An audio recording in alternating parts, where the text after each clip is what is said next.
Hello friends, আমি জয়া বিকাশ কিচেনে আপনাদের স্বাগত। আপনারা কেমন আছেন? আশা করছি ভালো আছেন। আমি ভালো আছি, তাই আমি আজকে আবার একটা নতুন রেসিপি নিয়ে এসেছি। আপনারা সবাই স্ন্যাক করে থাকেন, এটাও হয়তো করেছেন, কিন্তু এইভাবে একবার করে দেখুন, আশা করছি ভালো লাগবে। ভিডিওটা স্কিপ না করে শেষ পর্যন্ত দেখার অনুরোধ করছি। স্কিপ করলে আপনাদের সাথে সাথে আমার চ্যানেলটারও ক্ষতি হবে। সুতরাং আমার একান্ত রিকোয়েস্ট, আপনারা কেউ স্কিপ করে দেখবেন না। আর আমার চ্যানেলে যদি কোনো নতুন বন্ধু থেকে থাকেন, তাহলে তাদের কাছে আমি অনুরোধ করব আমার চ্যানেলটাকে সাবস্ক্রাইব করবেন, এবং ভিডিওটা যদি ভালো লাগে অতি অবশ্যই লাইক শেয়ার কমেন্টস করবেন। এবং লাইক শেয়ার কমেন্টস করলে আমি মোটিভেট হয়ে আমি আরও নিত্য নতুন ভিডিও করা আমার আগ্রহ বাড়বে।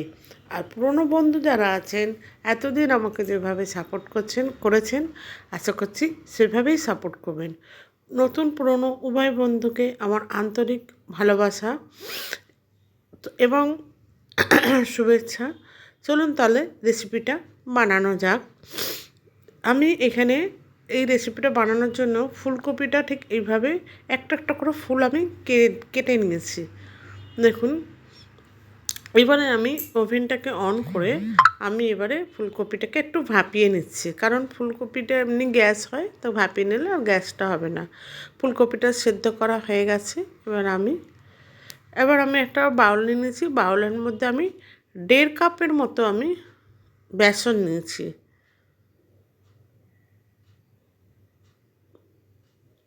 দেড় কাপের মতো বেসন নিলাম। নিয়ে এবার বেসনটার মধ্যে আমি দিয়ে দিচ্ছি আদা আর কাঁচা লঙ্কা বাটা। আপনারা এটা নিরামিষ না করে আমিষও করতে পারেন, কিন্তু আমি যেহেতু নিরামিষ করছি তাই জন্য আদা আর কাঁচা লঙ্কা বাটা দিয়েছি। আর দিয়ে দিচ্ছি এখানে একটুখানি চিলি ফ্লেক।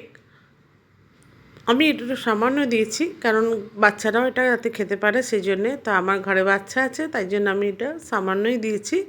আপনারা ঝালটা কম বেশি আপনাদের উপর নির্ভর করবে, আপনারা সেইভাবে দেবেন। অল্প সামান্য হলুদ দিয়েছি, হলুদ গুঁড়ো।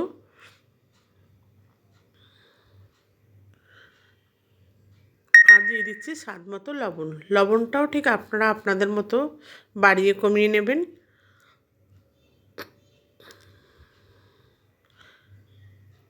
এবার আমি এটাকে ভালো করে জল দিয়ে গুলে নেব।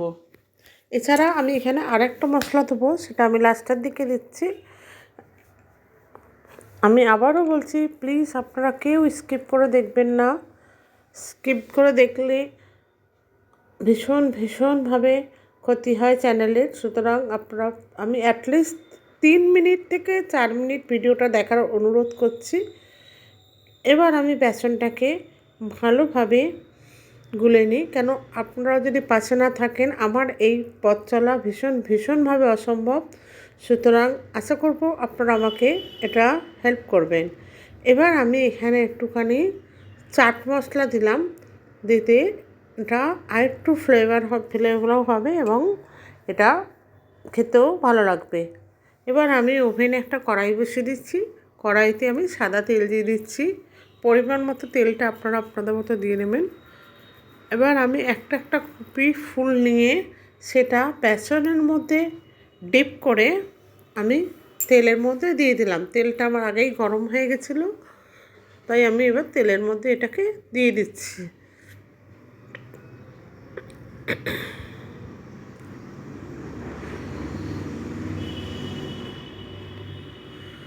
একটা একটা করে এরমভাবে দিয়ে দিচ্ছি।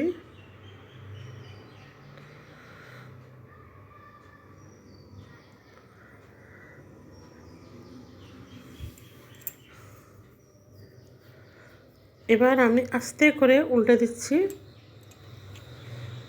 যাতে এটা গায়ে না লেগে যায়।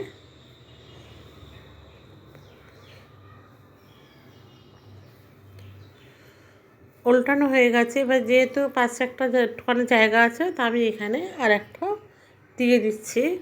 আর একটা ফুল এখানটা ধরে যাবে, তাই আমি ওটাকেও এখানে দিয়ে দিচ্ছি।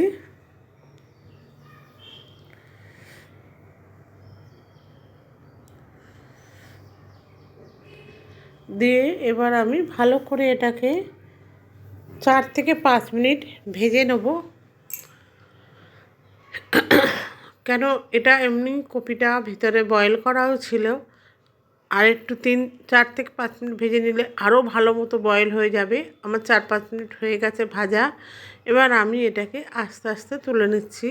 প্রথমে যে দুটো দিয়েছি সেটা আগে তুলে নিচ্ছি, এবং পরে যেটা দিয়েছি সেটা একটু রেখে দিচ্ছি, কারণ এটা একটু ভেজে নেব।